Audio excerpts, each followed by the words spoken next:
मधुबन के बाबा, मधुबन के बाबा मुरली वाले, आपका क्या कहना, आपका क्या कहना। ओम शांति। आज 3 मार्च 2022 के साकार मधुर महावाक्य हैं। आज मीठे मीठे बाप दादा बोले, मीठे बच्चे, बाप आए हैं तुम्हें सच्चा सच्चा वैष्णव बनाने। तुम अभी ट्रांसफर हो, काले से गोरे बन रहे हो। बाबा कहते कि बाबा आए हैं तुम्हें सच्चा सच्चा वैष्णव बनाने, तुम अभी ट्रांसफर हो, काले से गोरे बन रहे हो। और बाबा ने मुरली में प्रश्न पूछा कि सर्व की कामनाएं पूर्ण करने वाले आप बच्चों का टाइटल क्या है, तुम्हें कौन सी कामना पूर्ण करनी है। तो उत्तर में बाबा ने कहा, तुम सर्व की मनोकामनाएं पूर्ण करने वाले जगत अम्बा के बच्चे कामधेनु हो। सभी की कामना है कि हमें मुक्ति, जीवन मुक्ति मिले। तो तुम जगत अम्बा, जगत पिता के बच्चे सबको मुक्ति, जीवन मुक्ति का रास्ता बताते रहो। यही तुम्हारा धंधा है। मुरली का गीत है, अम्बे तू है जगदम्बे। ओम शांति। यह है मम्मा के लिए भक्तों की महिमा। कहते हैं भक्तों की रक्षा करने वाली। अब यह भक्ति मार्ग हो गया। मम्मा की महिमा शिव बाबा के पिछाड़ी है। जब परम पिता परमात्मा शिव आते हैं तब आकर जगत अम्बा को रचते हैं। रचने का अर्थ ही है ट्रांसफर करना। काले को गोरा बनाते हैं। इस समय जगत अम्बा तो एक ही है। जैसे शिव का चित्र तो एक ही है, फिर उसके भिन्न भिन्न नाम रख भिन्न भिन्न मंदिर बनाए हैं। अनेक प्रकार से महिमा भी करते हैं। परमपिता परमात्मा एक ही है, वैसे जगत अम्बा भी एक ही है। 2 भुजाओं वाली है। 8 भुजाओं वाली कोई देवी देवता नहीं होते। प्रजापिता अथवा जगत अम्बा की भी 2 भुजा वाली है। प्रजापिता अथवा जगत अम्बा भी बाबा कहते 2 भुजा वाली है। जगत अम्बा की महिमा जास्ती कलकत्ते में है, मशहूर है काली कलकत्ते वाली। उनका चित्र भी बहुत भयानक बनाया है। खप्पर की माला भी पहनती है। यह सब है भक्ति मार्ग। जगत अम्बा तो बलि ले नहीं सकती। वह तो जगत को रचने वाली ठहरी, वह बलि कैसे ले सकती, अथवा वह मांसाहारी कैसे हो सकती। उनके मंदिर ना सिर्फ कलकत्ते में है, परंतु बहुत जगह है। माता अपने बच्चों की बलि थोड़ी लेगी। भक्ति कितनी कड़ी है। जब उन्हों को कोई बैठ समझावे कि जगत अम्बा का ऐसा भयानक रूप नहीं होता, ना ऐसी बलि लेती है। उनमें भी एक है वैष्णव देवी, दूसरी है मांसाहारी। अब जो मांसाहारी है वह वैष्णव बनती है। भल मम्मा तो कुमारी है, शायद कुछ ना भी खाया हो। जगत अम्बा ब्रह्मा की बेटी कुमारी ठहरी। अब कुमारी को फिर अम्बा कैसे कहा जाता, यह समझने की बात है। कलकत्ते में बहुत पूजा होती है, बहुत भयानक शक्ल बनाई है। जगदम्बा की तो ऐसी शक्ल हो ना सके। वह सबकी मनोकामनाएं पूर्ण करने वाली है। वह सच्ची सच्ची वैष्णव देवी है। उसके पिछले जन्म में जरूर मांसाहारी होगी, फिर वैष्णव अथवा पावन दैवी गुण वाली बन रही है सारी संगम युग की बात। तो जगत अम्बा के मंदिर में जाकर महिमा करनी चाहिए। पहले बताना है निराकार आत्माओं का बाप भी है, फिर साकार प्रजापिता ब्रह्मा भी एक है, ब्रह्मा की बेटी सरस्वती भी एक है। वह कभी बलि आदि नहीं लेती। पहले सुंदर थी, अब सांवरी है, फिर सुंदर बनेगी तो सारा कुटुंब भी सुंदर बन जाएगा। बहुत जगह अम्बा को 2 भुजा वाली ही दिखाते हैं। समझाने से तो कोई समझ भी जाएंगे, कोई तो झगड़ा भी करेंगे। हंगामा करने में देरी नहीं करते, तो समझाने में होशियार चाहिए। बाबा कहते तुम बच्चे हो कल्याणकारी। मम्मा भल पहले कलकत्ते में गई थी, परंतु ऐसी मुरली नहीं चली थी। जगदम्बा है एक, तुम अनेका अनेक बच्चियां हो। नाम तो एक का होगा ना। एक के ही अनेक मंदिर बनाए हैं। अब कलकत्ते में भक्तों को इस पूजा से छुड़ाएं कैसे। उन्हों को भी पूज्य तो बनाना है ना, तो वहां जाकर कोई समझावे। इस समय वह जगदम्बा सबकी मनोकामनाएं पूर्ण करने वाली बैठी है। वह है कामधेनु। किस रीति वह कामनाएं पूर्ण करती हैं ये कोई नहीं जानते। बाबा कहते तुम हो कामधेनु जगदम्बा की बच्चियां। सिर्फ गौ माता नहीं, पुरुष भी हैं, वह भी बहुतों की कामनाएं पूर्ण करते हैं। तुम्हारा धंधा ही है सबकी मनोकामनाएं पूर्ण करना। कहाँ भाई भी सेंटर्स चलाते हैं। उन्हों की बुद्धि में आता है कि हम भी सभी को मनोकामनाएं पूर्ण करें, अर्थात मुक्ति, जीवन मुक्ति का रास्ता बतावें, स्वर्ग का वर्षा दें। जिन्होंने कल्प पहले लिया है वही लेंगे। हाँ, वहां सब प्रकार के सुख मिलते हैं। जगत पिता जगदम्बा इन दोनों का रचयिता है शिव बाबा। इन द्वारा कितनी मनोकामनाएं पूर्ण होती हैं। कलकत्ते में बहुत पूजा होती है। कोई किसी को मानने वाला होगा, कोई वैष्णव देवी को भी मानने वाले होंगे। वह तुम्हारी बातों से झट राजी हो जाएंगे। बोलो, तुमको राज्य भाग्य मिला हुआ था इस जगत अम्बा से। जगत अम्बा फिर कहाँ से मिला? जगदम्बा को फिर कहाँ से मिला? जगत पिता से। और उनको कहाँ से मिला? जगत बाबा से, जो सारी सृष्टि का रचयिता है। तुम अच्छी रीति समझा सकते हो। जगत अम्बा को सब मानते हैं। जरूर जगत अम्बा और जगत पिता को भी वर्षा शिव बाबा से मिलता है, फिर उनके द्वारा बच्चों को मिलता है। जगदम्बा एक है, दो भुजाओं वाली है, बहुत भुजाएं नहीं है। सरस्वती ब्रह्मा की बेटी है, ज्ञान ज्ञानेश्वरी, परंतु उनका रूप तो भयानक दिखा दिया है। तो उस पर समझाना पड़ता है कि जगत अम्बा का ऐसा भयानक रूप नहीं है। सतो प्रधान मनुष्य से फिर तमो प्रधान बनते हैं, और तमो प्रधान मनुष्य फिर सतो प्रधान मनुष्य को पूजते हैं। जगदम्बा मनुष्य ठहरी, क्योंकि जगत तो यहाँ है। मूल वतन सूक्ष्म वतन को जगत नहीं कहेंगे। सूक्ष्म वतन में देवताएं और मूल वतन में आत्माएं रहती हैं। तो ये सब बातें समझाने की हैं। बाकी बाप और वर्षे को याद करना है। 84 जन्मों की कहानी भारतवासियों को ही सुनानी पड़े। जो देवता थे वह अब नहीं है। जो देवी देवताओं के पुजारी होंगे वही इन बातों को समझेंगे। वह फिर ऊंच पद प्राप्त करने के लिए मेहनत भी करेंगे। कई बच्चे समझते हैं कि हम तो बाबा के बच्चे बन गए, जरूर ऊंच पद पाएंगे। परंतु विचार करो, पहले तो जरूर अच्छा पढ़ेंगे, तब तो अच्छा पद पाएंगे। पढ़ेंगे नहीं और ही विकर्म करते रहेंगे तो सजा खानी पड़ेगी।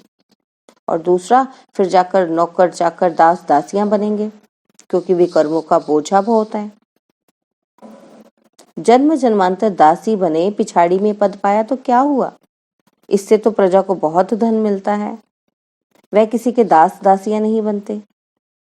यह सब समझने की बातें हैं। बाकी मूल बात बाप समझा रहे हैं। तो वैष्णव देवी लक्ष्मी ही बनती है। लक्ष्मी का मंदिर बड़ा या वैष्णव देवी का मंदिर बड़ा? महिमा किसकी बड़ी है? वह है ज्ञान ज्ञानेश्वरी। लक्ष्मी को ज्ञान ज्ञानेश्वरी नहीं कहेंगे, इसलिए महिमा जगत अम्बा की है। बड़ा मेला भी उनका लगता है। लक्ष्मी को दीपमाला पर घर बुलाते हैं। यह है आत्माओं का परमात्मा के साथ मेला। इन बातों को कोई मनुष्य नहीं समझते। समझाने वाला बड़ा होशियार चाहिए, जो युक्ति से प्यार से काम चलावे। जो कोई भी समझ जाए तो बरोबर ये ठीक समझाते हैं। श्री लक्ष्मी कितनी सुंदर थी। लक्ष्मी नारायण की जो पूजा है वह भी पक्के वैष्णव है। जगत अम्बा भी वैष्णव है। बाप ने उन्हें राजयोग सिखलाकर मनुष्य से देवता बनाया है। तुम्हारी पूजा अभी नहीं हो सकती है, क्योंकि शरीर तो पवित्र नहीं है। तुम संपूर्ण बन जाते हो तो तुम्हारा शरीर बदल जाता है, तब तुम पूजा लायक बनते हो। वास्तव में सन्यासियों को पूजना नहीं चाहिए। आजकल तो शिवोहम कह बैठ पूजा कराते हैं। उन्हों में भी एक मठ है जो अपनी पूजा नहीं कराते हैं। अब शिव तो है निराकार, वह अपनी पूजा कैसे करावे?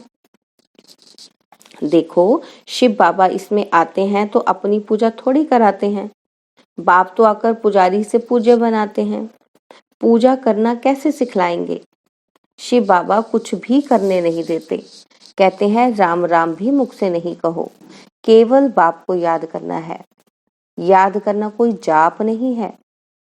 बच्चे बाप से वर्षा लेते हैं, बच्चा थोड़ी बाप का जाप जपेगा। तुमको भी जाप नहीं जपना है। जाप और याद में रात दिन का फर्क है। पॉइंट्स तो ढेर नई नई मिलती रहती हैं समझाने के लिए। यह भी जरूरी बात है और यह भी बाप है। क्या जरूरी बात है कि यह भी बाप है?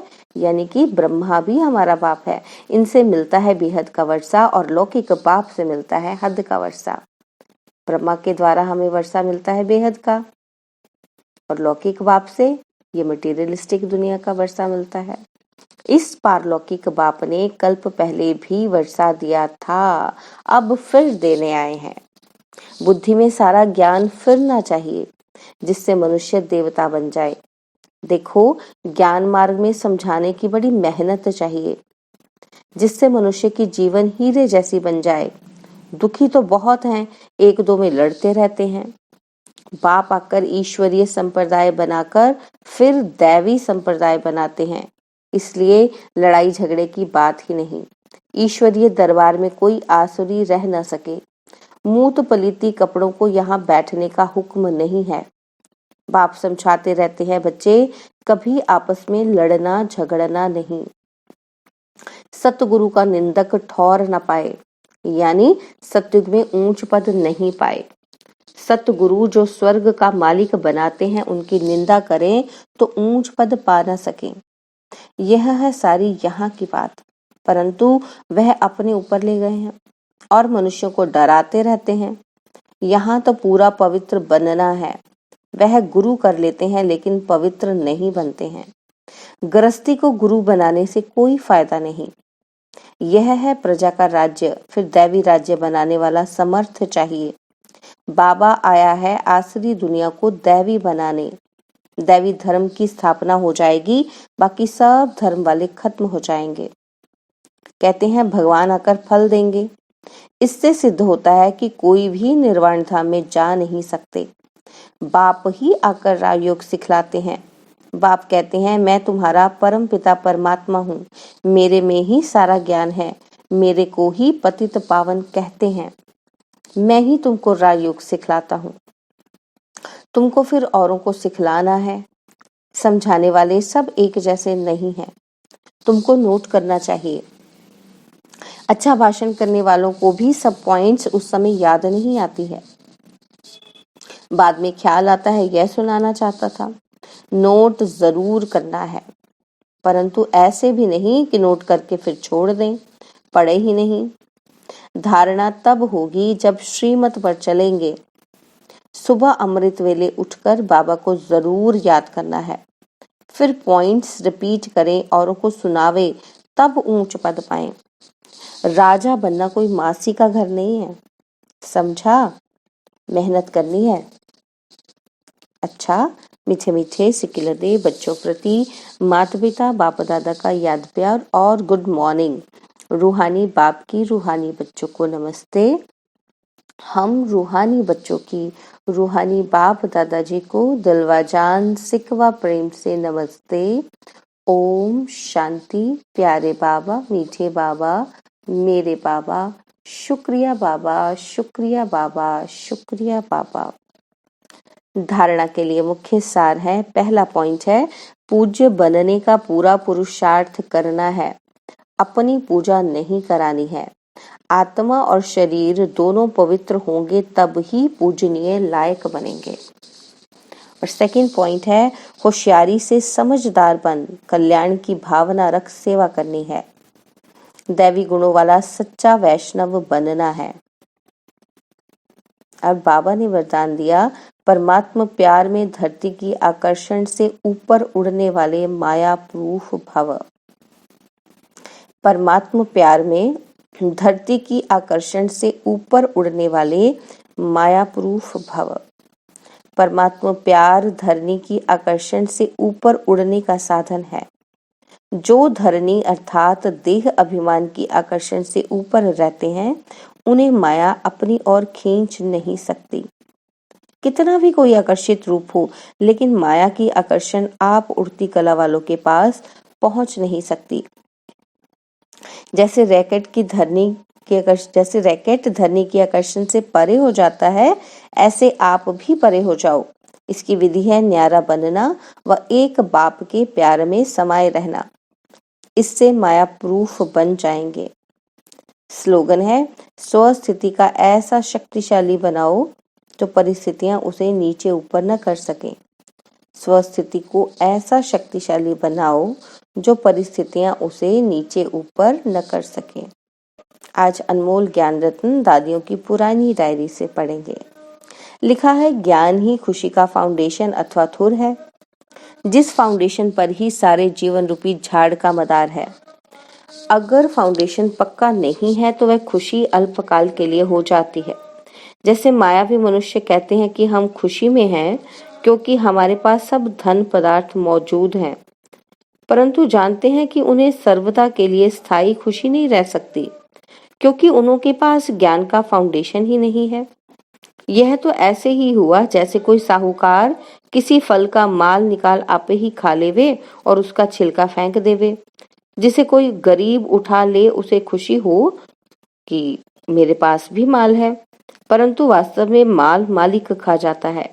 वैसे हम इन अल्पकाल मायावी सुखों को तुच्छ समझ इस अविनाशी ज्ञान से ईश्वरीय स्थायी अतीन्द्रिय सुख को प्राप्त कर रहे हैं, और वे फिर अल्पकाल क्षण भंगुर सुख देने वाली माया को, जिसमें वास्तव में कोई सुख नहीं है, उसके पिछाड़ी चटक उसकी रसना ले उसमें ही सुख समझ बैठे हैं और इस ही घमंड में रहते हैं कि हमारे पास भी कोई माल है। अच्छा, ओम शांति। और अब यह एक बहुत अच्छी वीडियो भी जरूर देखें।